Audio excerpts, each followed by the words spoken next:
क्या राजसमंद नगर परिषद के अधिकारी ठेकेदारों से डरते हैं? क्या यहाँ कोई एक दबाव दिखाई देता रहा है? क्या हालात इतने बदतर हैं कि कुछ कहानियाँ इन नालियों के क्रॉस से निकलेगी और वो कहानियाँ आपको लिपापोती, भ्रष्टाचार, अधिकारियों की अनदेखी, इन तमाम चीज़ों तक लेकर जाएगी। ये जो मार्ग जहाँ मैं खड़ा हूँ, ये मार्ग धोइंदा गारियाबाद से होते हुए RK हॉस्पिटल की तरफ जाने वाला मार्ग है।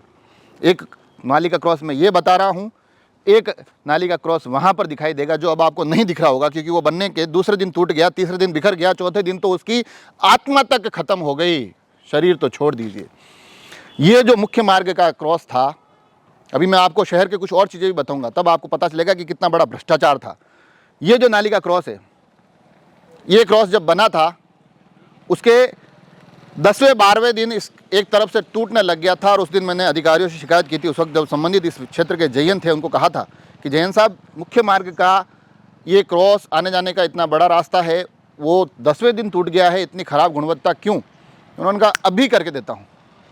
एक वो फिल्म थी ना ठेकेदारों वाली, खट्टा मीठा, जिसमें जॉनी लीवर बोलता है उस रोलर को ठीक करने के लिए, अभी करके देता हूँ।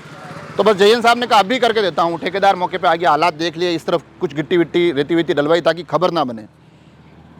वो खबर उस वक्त तो नहीं बनी। ये तमाम चीज़ें मैं आपको आज से 1.5 साल, पौने 2 साल पहले की बता रहा हूँ, जिस दौर में कुछ ठेकेदार आए थे यहाँ पर, उनको बड़े अच्छे क्रॉस के काम बांटे गए थे और गुणवत्ताओं के क्रम सिर्फ एक कट तक नहीं, लगातार चलेंगे। मैं कुछ और दृश्य दिखाऊंगा, मगर उससे पहले इस एक कट की कहानी सुना दूँ कि यहाँ तक स्थितियाँ हुई, मगर वो गिट्टी, वो रेत यहाँ पड़ी पड़ी बिखर गई, कभी यहाँ तक पहुँच ही नहीं पाई, ये दूरी कभी वो तय नहीं कर पाई। और मज़े की बात ये देखिए कि ये हालात हमेशा बदस्तूर बने रहे, जबकि इस मार्ग पर आगे की तरफ 3 से 4 बड़ी स्कूलें हैं, उनके बच्चे, सैकड़ों बच्चे रोज़ गुजरते हैं, आगे हॉस्पिटल हैं, कई मरीज इस मार्ग से गुजरते हैं। मगर हम एक दुर्घटना का इंतजार करते हैं, किसी दिन कोई बच्चा इस मार्ग से जाते हुए एक बड़ी दुर्घटना का शिकार हो, फिर हम 1 मिनट में इसको ठीक कर देंगे।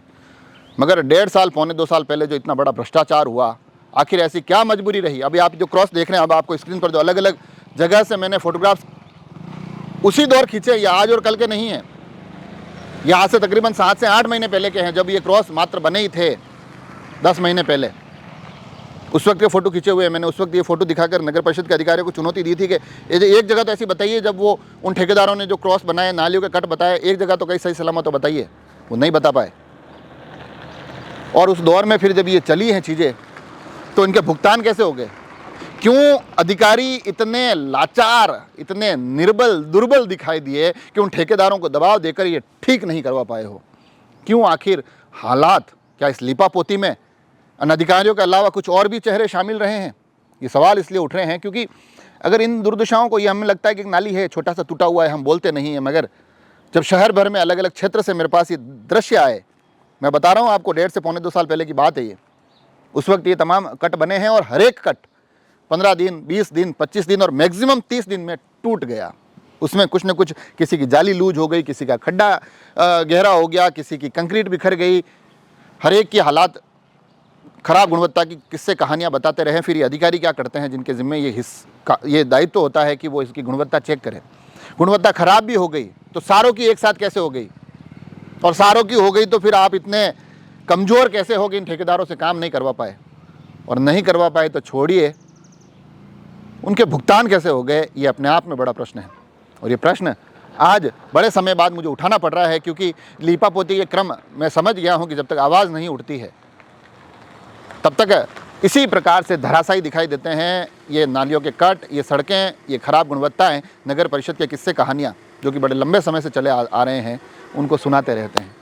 आज यहाँ से एक कहानी, एक किस्सा कट की मैं भी लेकर आया हूँ। आपके पास भी ऐसी कुछ चीज़ें हो जो आपको लगता है कि अब इन पर बोलना ज़रूरी है, मुझे बताएं।